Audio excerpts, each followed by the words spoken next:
very interesting to consider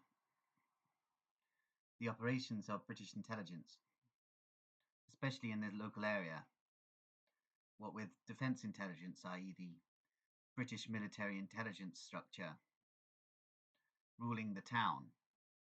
Indeed, the butcher shop mafiosi, i.e., the creepy Masonic butchers, and their organ trade that interconnects with the KGB organs is overseen by defence intelligence. So it's all very interesting to consider the fact that defence intelligence and the KGB are caught in an interconnecting structure, which only proves the point to me that the KGB is actually run by British intelligence. So it's all very interesting to consider indeed. I was thinking about the Nazi intelligence continuum's infiltration of the US and Soviet intelligence structures during the Cold War. And it seems that these penetrations were to actually ensure British intelligence dominion over the US and the Soviet intelligence structures, which has led to the state of affairs we have today, with British intelligence dominating US and intelligence and the intelligence structure of the Russian Federation. So it's all very interesting indeed. The British intelligence services seem to have a monopoly, even on the Vatican, through their networks of Sabbateans who are coordinating the activities of the entity. Indeed, it's interesting to note that the Sabbateans are completely beholden to British intelligence. Indeed, the Sabbatean Rothschild family is deemed semi-autonomous.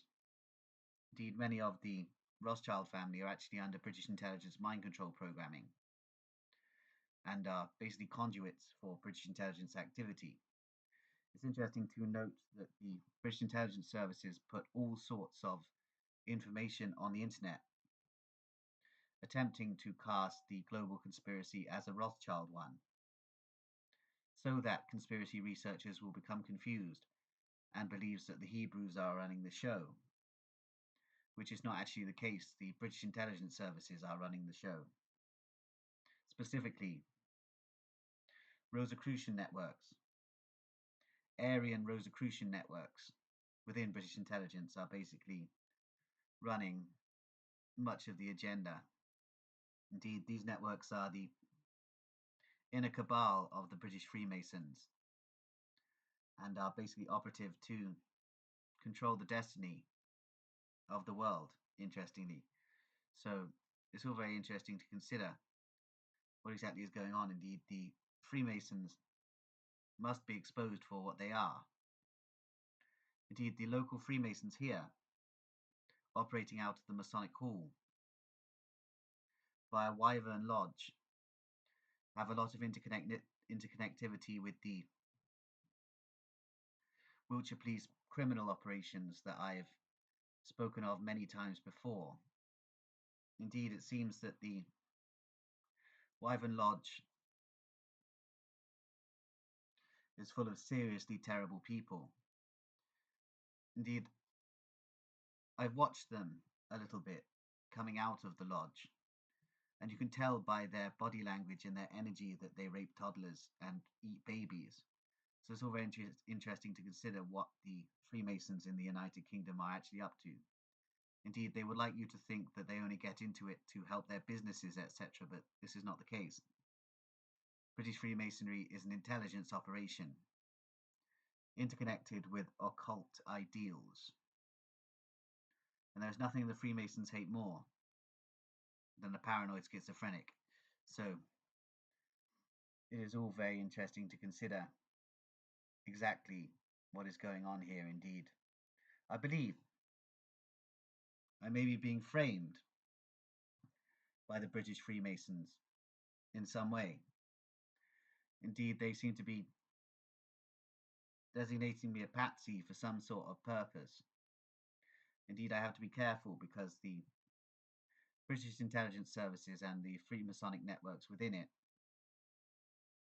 want to patsy me for some sort of purpose, though I haven't quite discovered exactly why they wish to do this. Indeed, this only hints to me that they are scared of me in some way. Indeed, the manor houses around this town are full of ritual abuse rings operated by Hellfire Club initiates. Indeed, the Hellfire Clubs aren't only located in Buckinghamshire, there are Hellfire Clubs in Wiltshire also.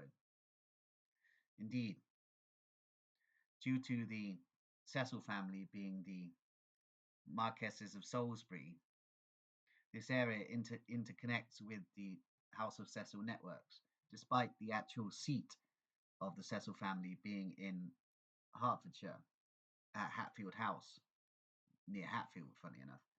But the Cecil family still rule these domains. Indeed, this is basically the Cecil family's fief. And as I stated, Robert Gascoigne Cecil is one of the true bloodline heads of the British intelligence services. Indeed, the Cecil family have dominated British intelligence since the Elizabethan era in the 1500s. So it's all very interesting to consider that the Cecil family are directly interconnected with the Pallavicini family of Persian heritage, who have rather a lot of influence over the entity.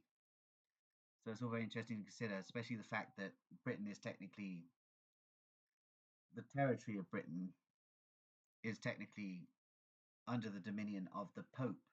So it's interesting that British intelligence have managed to basically put their own people on the throne of Peter. Indeed, the current Pope Prevost is from a Swiss banking family with deep intelligence ties. Indeed, the Prevost family were very close to the Dulleses. Indeed, the Dulleses were British intelligence family of Swiss Huguenot heritage, I believe. And it's interesting to note that British intelligence now have complete domination over the papacy, which is what they've wanted for 800 years, since the territory of the United Kingdom and all the subjects within the territory of the what was England at the time anyway, but now is also includes the United Kingdom, Ireland, and America. That all of the subjects are technically vassals of the Pope, and this agreement was reached in a concordat between King John and the Pope at the time. And so basically, we're all subjects of the Pope in the United Kingdom. So the British intelligence services for the last 800 years have been attempting to coordinate their own man in the Vatican. And this has truly come to pass with the ascendancy of Pope Leo XIV, who is the key British intelligence operative now running the Vatican structure. Indeed, although he has advisors, so he technically isn't at the top, but as his position as Pontifex Maximus, as Pope, means that he is basically like the Don, the mafia Don of the territories of the United Kingdom, Ireland, and the United States, with all of these areas being crown land and the Crown Corporation being directly run out of the City of London through the Vatican, interestingly. So it's all interconnecting. You have to consider the fact that the City of London is direct Vatican territory. Indeed, there are corporate agreements between the City of London and the Vatican. So it's all very strange how it all connects. But this is all a British intelligence operation, what with the British intelligence services now running the Vatican. This is the most important thing to consider, that the British intelligence services now run the Vatican. Indeed, over the past few hundred years, there has been a false conflict between Vatican orders and British intelligence. Indeed, the Jesuit order were originally set up by networks of proto-Sabbateans, and they interconnected with British intelligence very early on, and there were false conflicts between British intelligence and the Jesuit order, just as there have always been false conflicts between the Knights Templar and the Knights of Malta. Indeed, the conflict between Freemasonry and the Vatican is also a false conflict. What with the majority of the Vatican operatives being Freemasons. It's all very interesting how British Freemasonry has managed to basically capture the Vatican over the years. Indeed, the British Freemasons now control the Vatican structure, which means that basically the entire Catholic world is under the dominion of the British Freemasons. So it's all very strange. Indeed, the British Freemasons also control majority percentages of the Russian Orthodox Church, with many Russian Orthodox priests being initiated into Masonic orders. So a lot of what you hear about anti-Masonic movements are actually false conflicts. Indeed, the majority of anti-Masonic movements are actually Freemasons themselves. So it's indeed the Nazis were Freemasons also, but claimed to be anti-Masonic in their structure. But this isn't actually true. These are elaborate intelligence deceptions. Indeed, British Freemasonry runs much of the world, really, when you consider it. Indeed, I'm not entirely sure of the controlling percentages that the British intelligence services have over Chinese intelligence. I need to do some more work on this. Indeed, China is a bit of a grey area for me in terms of the structure of the Chinese Communist Party and the Chinese intelligence services. However, the fact that China is run by a communist party does interlink with British intelligence machinations, what with the idea behind communism being a Sabbatean concept. And you have to consider the fact that the Sabbateans are chiefly British intelligence operatives. Indeed, the entire Sabbatean networks were set up by the British intelligence services during the 1660s to split the Hebrew networks, basically, and allow the British intelligence services a controlling percentage among the Hebrew intelligence networks. So it's all a very strange interconnecting web of intelligence machinations. Indeed, the Sabbateans dominate the Russian intelligence services for British intelligence. Indeed, the modern KGB structure and the GRU are both chiefly run by Sabbatean Donmen networks, which is interesting to consider. These Sabbatean Donmen networks are directly employed by the Crown. Therefore, British intelligence coordinates the activities of these Sabbatean networks within Russian intelligence and is therefore able to dominate the Russian intelligence structure and control the destiny of the Russian Federation. So it's all